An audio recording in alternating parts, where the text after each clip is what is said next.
Sumabak sa 6 na rounds ang pagkasanay itong si Torre kasama ang kanyang coach. Nauna na rin may kumalat na video online itong si Vice Mayor Baste na nag-i-ensayo na rin ng boxing. Torre, kasi matagal ko na talaga gusto makabugbog ng unggoy. Kung gusto mo lang talaga ng suntukan, bakit kailangan mo pa ng charity?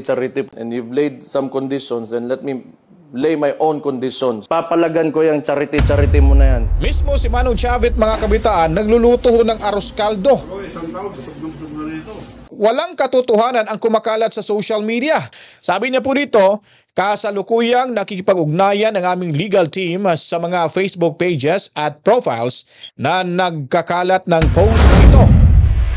Dadagan ang Balita News Update.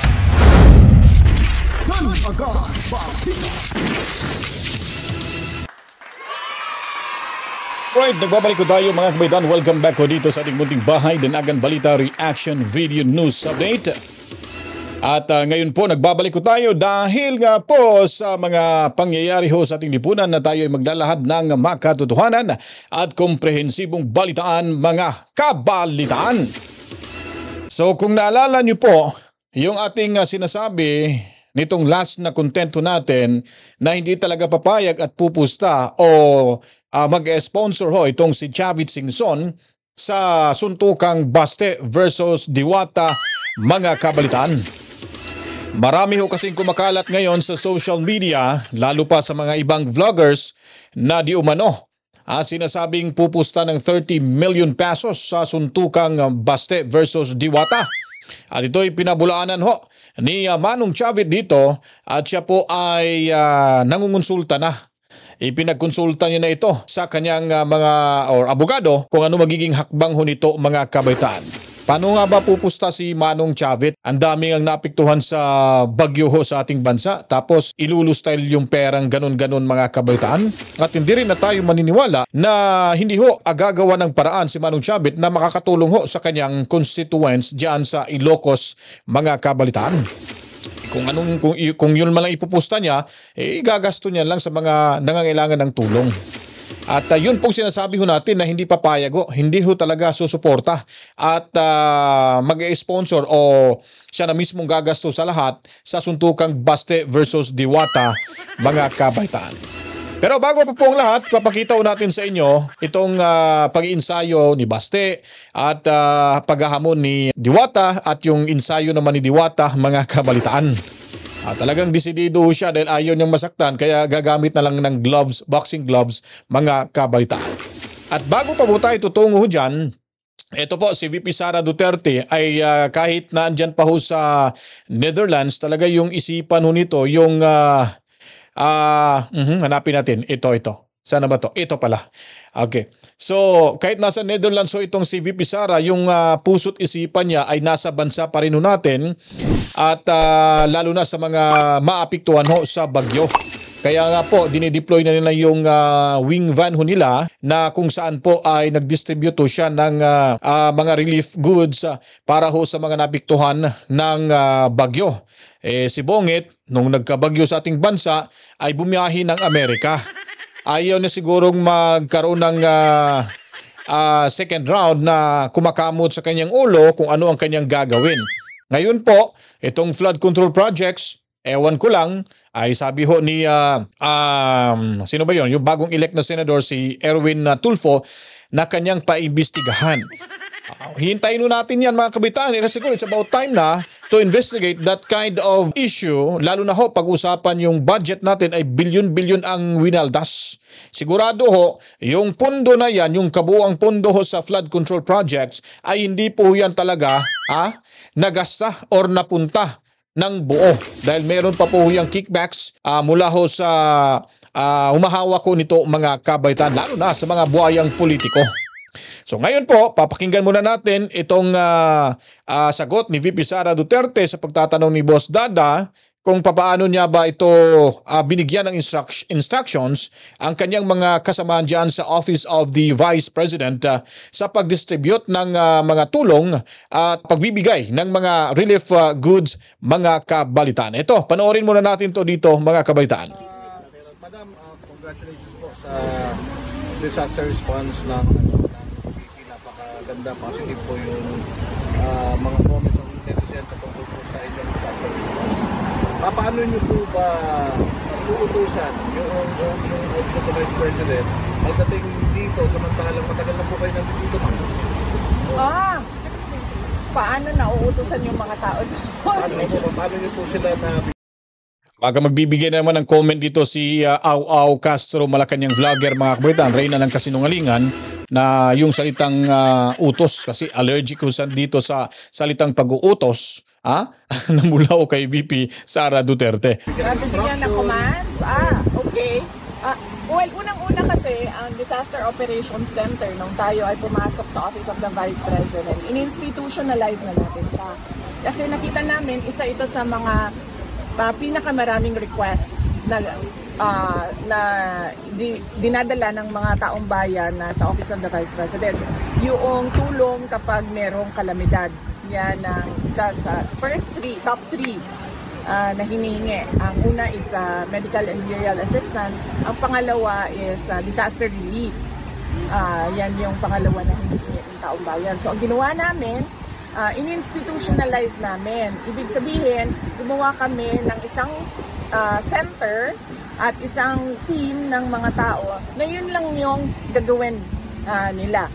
Itong mga tao na ito ay araw-araw nag-monitor kung saan merong emergency, saan merong disaster sa buong Pilipinas. Pagkatapos itong mga tao na ito, pag nakita nila sa mga reports na merong kailangan bigyan ng tulong or merong nag-request ng relief kahit saan man, binabaton nila sa satellite offices natin.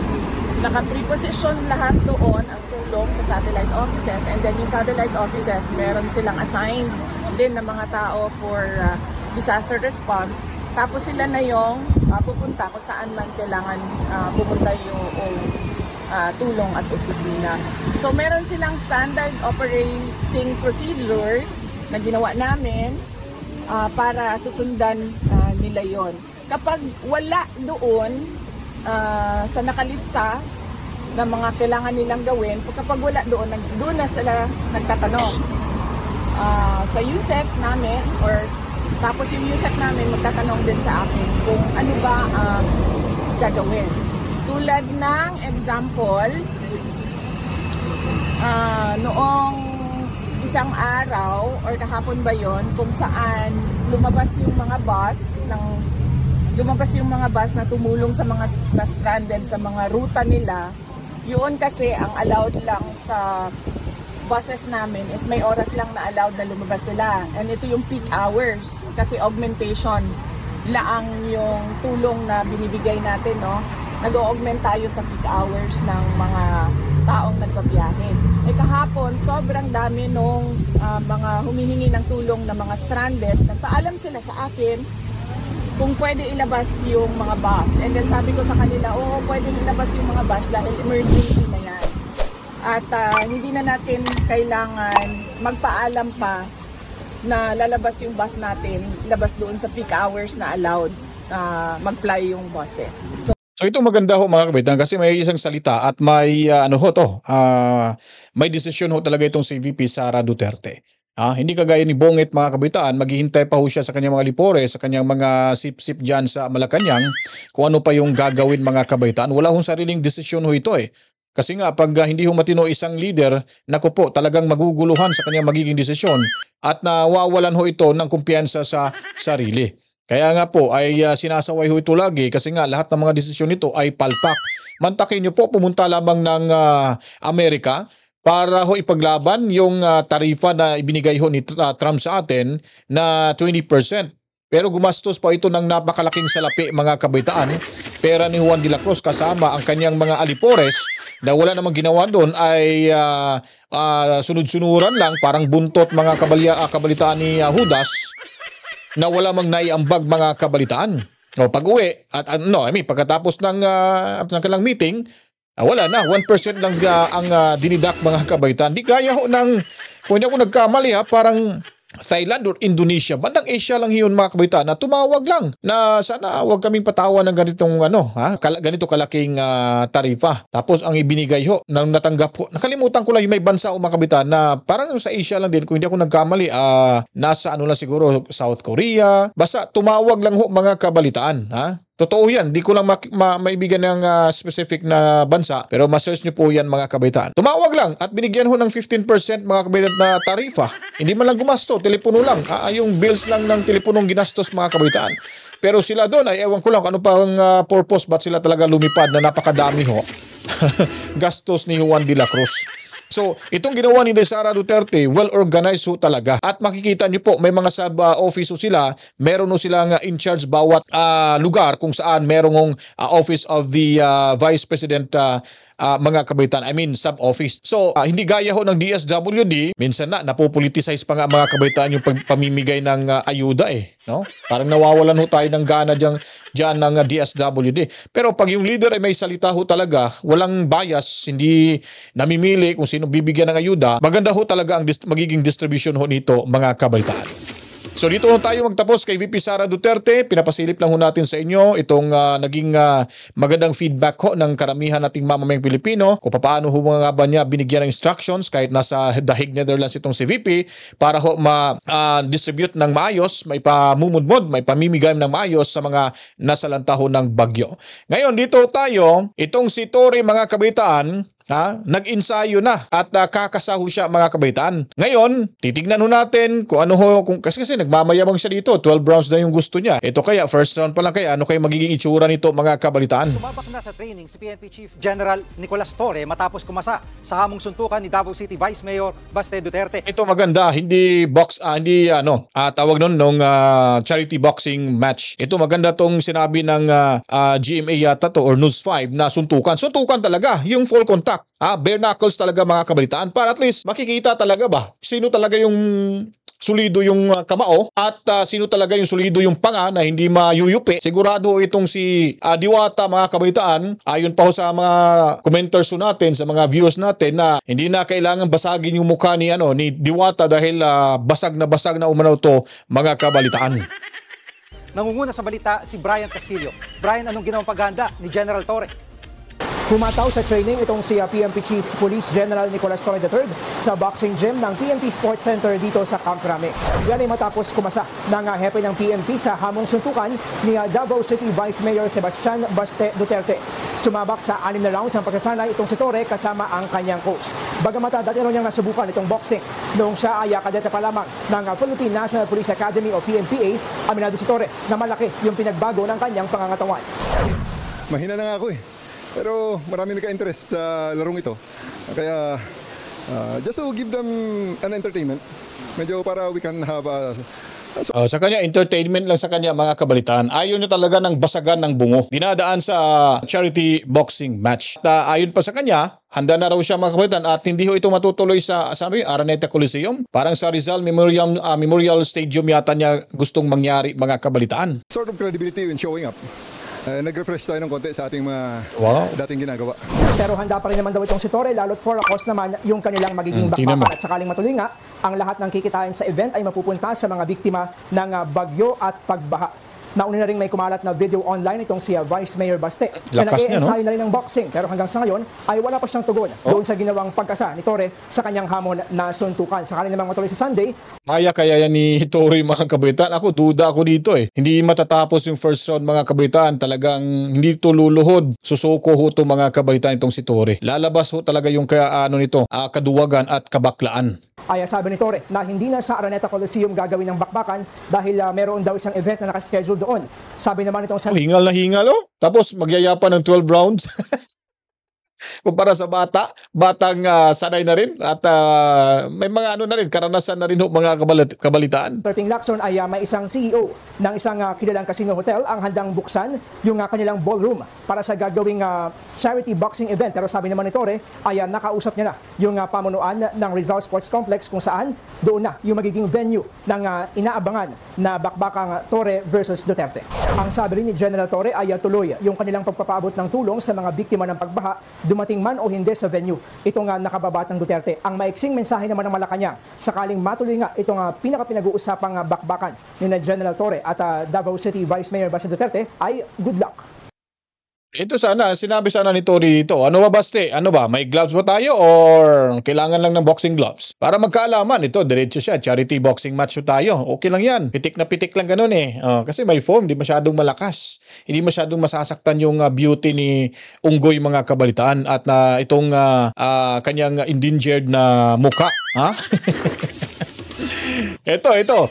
Pero sumagot dito si Basti Duterte. At ayon pa ni Basti Duterte, well, yung aking kondisyon ang dapat ilalatag kasi gusto mo mangyari ng idadaan mo pa sa charity boxing match. Dapat walang ganyanan. Gusto ko talaga matuloy ho ito kasi sabi ko siyang bubugbugin yung Unggoy. Dito muna tayo. Hair follicle test pagkatapos ng laban para tuloy yung laban natin. So hindi naman ho ibig sabihin, mga kabalitaan, na itong si Baste ay umatras sa hamon ni Tore. Kung baga, si Tore yung nanguna na nagbibigay ho ng kondisyones na charity boxing match, at ang gusto mangyari ni Baste wala naman siyang inihinging kapalit o di kaya kondisyon. Siyempre naghamon itong si kumagat itong si Tore at merong kondisyon. Ngayon, pakinggan mo rin yung kondisyon ni Baste na hair follicle pagkatapos ng laban nila. Ganun lang ho yung kasimple. Hindi ho ibig sabihin na bumahag yung buntot nitong si Baste. Kung pumalago itong si Diwata na sige, saan gusto mo? Dito na tayo magharap. Okay na ho yun. Pero kaso lang may kondisyon eh. Gagamitin pa yung kalamidad para sasabihin na kakasaho siya. Pero sa totoo lang, hindi ho to kakasa pag walang gloves, pag walang referee, mga kabaitaan. Kasi makikita ho natin sa estado ho ng dalawa, kahit pulis ho ito, kahit praktisado ho ito sa training, ay hindi ho to talaga hindi ito uubra ho kay Basti Duterte. So ito po yung sagot ni Basti Duterte. Panoorin natin to dito, mga kabitan, kung ano yung kanyang gustong mangyari. Tore, kasi matagal ko na talaga gusto makabugbog ng Unggoy. Kung gusto mo lang talaga ng suntukan, bakit kailangan mo pa ng charity? Why do you need kailangan mo pang gamitin yung nangyayari ngayon? Correct. Na baha dyan sa Metro Manila. If you're really serious about this, kung gusto mo yung charity na yan, and you've laid some conditions, then let me lay my own conditions. Correct. For Siyempre, siya yung nanguna. Ang gusto lang kasi dito ni Baste, na suntukan talaga. Sige, suntukan tayo para magkaalaman. Ngayon, ang sagot naman niya, kumasa sa hamon ito si Diwata, idadaan natin sa charity boxing match. Sino bang nagbigay na una ng kondisyon? May kondisyon ka pala eh. Ibig sabihin ayaw niya talaga makipagsuntukan. Dahil sa kondisyon na yan, siya yung naglatag, kinasa niya. Dahil siya po ay mapapayaw talaga rito, mga kabalitaan. Kasi mataas yung posisyon niya bilang hepe ng ating pambansang pulisya. Ngayon, sumagot si Baste. Natural din na sasagutin ni Baste yan na meron hong kasamang kondisyones. So ito yung kondisyon ni Baste. Hair follicle test tayo. Ngayon, ito yung pinakahuli. Meron na ho silang kondisyon bawat isa. Sige, kakasaho ako dyan. Basta mag-hair follicle tayo. Seryoso naman ito si Baste, mga kabalitaan. Ang tanong ho ba dito, may sagot ba or sasagutin ba ito ni Tore? Or kakasabat si Tore dito, mga kabalitaan, para matuloy yung hamon ni Baste na suntukan? Hindi boxing suntukan. the event, kung serious ka talaga these are my conditions. Pakiusapan mo yung amo mo na presidente and let it come out of his mouth that all elected officials should undergo a hair follicle drug test. So dito na ho magkakaalaman, mga kabaitaan, kasi nga inakusahan nila itong mga Duterte na durugista daw. Si Tatay Digong, siya yung pumupuksa sa mga durugista. Ngayon ang anak ay pinagsasabihan pati si Tatay Digong ay durugista di umano, mga kabalitaan. So ito, talagang malaking hamon ho ito talaga ni Tore, kasi nga duda rin sila. Pati si Tore nga, duda nga na ang pamilya ito ay may sekretong negosyo sa illegal drugs. Ngayon, dito natin mapapatunayan yung pagdududa ni Tore at ng administrasyon at ng mga kalaban nito na durugista yung mga Duterte ay dapat aaksyonan at aaktahan nyo ito ni Tore at ni Bonget na lahat ng mga elected officials should undergo, mga kabaitaan, sa tinatawag na hair follicle drug test. O ibig sabihin, elected officials lahat na ho sa buong mundo. Sa buong bansa. Kasama na ho yung Davao elected officials. Kasama na dito si Baste. Kasama na dito si Pulong. Si VP Sara Duterte. Kasi all elected officials. Napakabigat na kondisyon ho yan, mga kabaitaan. So ibig sabihin nun, kampante at kumpiyansa ho talaga ang mga Duterte na sila mismo ay hindi ho gumagamit ng illegal na droga, kahit anong illegal na droga. Kasi nga, sila ay, yung itsura lang nila ay mukhang adik, mga kabaitaan. Yun po yung mga sanggano. Mukhang mga sanggano ho ito, mga kabaitaan. Mukhang mga berdugo ho ito. Pero yung puso ho nila ay nasa masa ho, mga kabaitaan. Kaya nga po, ipinapakita nila yung kanilang katapangan dyan sa Davao City dahil wala ni isa man lang ibang politiko na tatayo dyan sa Davao na para ho banggain yung mga masasamang elemento para mabago at magkaroon ng magandang kinabukasan ang mga Davaoenyo. Ang mga Duterte lamang ho ang gumagawa ho nito at ito ang dapat kailangan nating leader sa ating bansa dahil tinutolerate ho ngayon ng administrasyon ang mga kabulastugan ho ng ating elected officials at yung mga krimen sa lansangan at yung mga pagdami na ho sa illegal na droga, lalo na ho itong polvo ni Satanas, lalo na ho itong utot ng demonyo at tustos ni Satanas, mga kabalitaan. Dapat si Torre nakasalalay sa kanya lahat ang magiging kinalabasan ho sa suntukang Baste Duterte laban kay Diwata Torre, mga kabalitaan. Papalagan ko yung charity mo na yan. Wala problema. Kung if it will answer the issues nitong bansa natin, I can do that.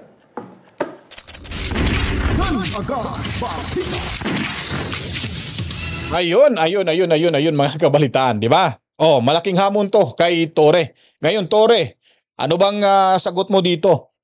Kung wala ho kayong pinoproteksyonan kasi gusto nyo talagang puksain ang illegal drugs sa ating bansa, well, wag mo nang tignan yung kapakanan ni Bonget. Tignan mo yung kapakanan ng mamamayang Pilipino na gusto talaga malaman kung ano talagang katotohanan sa likod ng usaping paghit-hit ni Bonget ng polvo ni Satanas. Sige nga, subukan nga natin patunayan to na hindi totoo yung mga sinasabi ni Cathy Binag. Lahat-lahat ng naniniwala na bangag ang administrasyong ito, mga kabalitaan. Ngayon po, ito po si Chavit Singson naglabas ho ng pahayag na yung kumakalat sa social media na worth of 30 million na kanyang ipupusta sa labanang ito ay walang katotohanan. Sino nga bang nagpapakalat nito, mga kabaitaan? Ito inadapt rin ng mga ilang DDS vloggers at ilang ding vlogger, mga kabaitaan, na umano'y si Manong Chavit ay gusto ring mangyari ang sapakan, mga kabalitaan.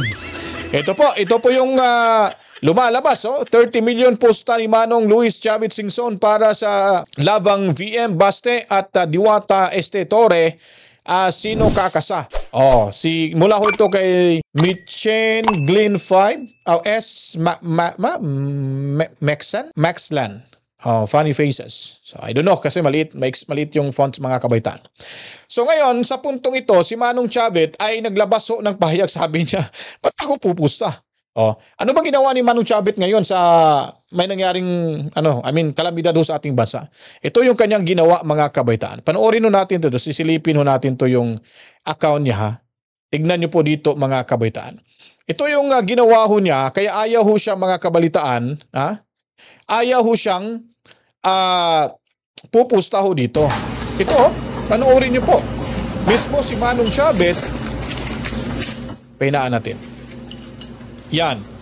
Mismo si Manong Chavit, mga kabitaan, nagluluto ho ng arroz caldo. Di ba? Napakabuting puso itong meron si Manong Chavit, mga kabalitaan. Dito siya nagbisi-bisihan ngayon dahil marami hong kababayan niya ang apektado ho sa bagyong ito, sa mga pagbaha sa ating bansa. Tapos gugugol pa siya ng oras sa hamunang suntukan ni Baste. Di ba sabi ko sa inyo na talagang hindi ho kakasaho ito si Manong Chavit. Hindi papayag ho ito na siya ang mag-sponsor ho sa larong ito. So ang dahilan, dahil nga po sa lakas ng bagyo at mga pagbaha sa bawat lugar ng ating bansa, ay siya po itutulong. Tumulong ho siya at nagluto pa ng arroz caldo. Ano niya po ito yung specialty niya po ito, mga kabalitan. Ito luto niya po ito, mga kabalitan. Di po ba? So hindi talaga kakasa. So walang katotohanan ang kumakalat sa social media. At ayon pa ni Manong Chavit ay hindi nyo po mababasa. Babasahin ko na lang ho dito, mga kabaitan. Ito po, fake news alert. Yung pong post ni Manong Chavit, nakita nyo po ba dyan? Hindi nyo mababasa. Ako na lang pong babasahin, ha. Sabi niya po dito, kasalukuyang nakikipag-ugnayan ang aming legal team sa mga Facebook pages at profiles na nagkakalat ng post na ito. Nag-message na po ang aming legal team at hinihintay po namin ang sagot ninyo. Maraming kumakalat na post tungkol sa pagpustako di umano ng 30 million pesos para kay Baste Duterte sa di umano'y boxing match sa pagitan ng ating Chief PNP General Torre at VM Duterte. Binanggit din dito ang ating Vice President Inday Sara Duterte. Ngayon, panahon ng sakuna at maraming binabaha at binabagyo. Hindi po natin kailangan ng mga ganitong issue, maging mapanuri po tayo sa mga nababasa, nakikita, napapanood sa social media. Maraming salamat po, Manong Luis Chavit. Kung may makita po kayong post na katulad nito, paki-screenshot kasama ang profile ng nag-post sa comment section. Labanan po natin ang fake news. So walang katotohanan mga kabalitaan, itong lumalabas na issue itong di umanong pagpusta ni Manong Chavit ng 30 million pesos. Yung ipupusta niya, ipamimigay tulong niya lang at marami pa sigurong makikinabang ho dito mga kabalitaan. So, yun po ay isa po tayo sa lalaban sa fake news na yan dahil tayo ay hindi fake news peddler at tayo po ay nagbibigay lamang ng mga komento sa mga napapanood nating video at mga nakapost sa social media gaya na lang ng Facebook at tayo po ay nagbibigay ng reaksyon, komentaryo, opinyon, suhestyon mga kabalitaan. Kaya kayo rin po, kung may nakita ho kayong makita ho kayong post diyan, meron namang Facebook page si Manong Chavit, picturean nyo po pati yung profile at screenshot nyo or picturean nyo, ipadala nyo po sa kanyang Facebook page para ma-actionan ho ito mga kabalitaan. Hindi ho promotor sa kaguluhan itong si Manong Chavit. Negosyo ho yung sa kanya, pero sa panahon ngayon, wala hong pustahan dahil nga po yung bagyo, yung mga sakuna sa ating bansa ay inuuna niya pa muna bago ho po yung pustahan sa kahit anong pinopromote niyang sports mga kabalitaan. Kaya kung nagustuhan niyo po itong ating video presentation, huwag kalimutan paliguang maraming likes, buhusan na maraming komento, reaction, opinion, suhestyon para malaman ng karamihan ang mga kaganapan sa ating lipunan. Share nyo na rin po ito mga kabalitaan. Sa mga bagong salta, subscribe na ho kayo. At sa mga bagong nag-subscribe, welcome ho kayo dito, lalo na mga bisdak dyan. Daghang salamat ug maayong adlaw ninyong tanan. Then, pinutin nyo lang po ang notification bell para agad yung mapapanood yung mga latest uploaded video natin sa ating munting bahay. Assalamualaikum sa ating mga kapatid na Muslim. Maraming salamat, masalam. And then, sa ating mga kababayan dyan sa The Hague, Netherlands, mabuhay kayo. At laging sinasaluduhang overseas Filipino workers, ang ating makabagong bayan nating bansa. Maraming salamat sa inyong lahat. Sana ang lahat ay nasa mabuting kalagayan. At magbabalik pa tayo sa darating na mga oras at pasalamat din natin muna kay Mami Rose at Tobias family dyan sa Lapu-Lapu City sa Cebu. And then Ana Santos and of course dyan sa Japan na si Ma'am Corazon Nikeda. Mabuhay kayo mga kabaitaan. Wala na tayong oras at tayo magbabalik mamaya po. Kita-kits tayo sa ating mga i-upload na mga bagong impormasyon na ilahatid natin sa inyo na nakukuha natin sa loob ng 24 oras. Luzon, Visayas ug Mindanao, saan man upalo nating mundo basta may mga Filipino, mga bisdak, mga Tagalog, mga Hiligaynon speaking, mga Ilocano at kung ano pang mga lingwahe o dialektong inyong mga ginagamit ho. Welcome ang lahat dito sa ating munting bahay. To God be the glory. Mama, chip chip. Peace out.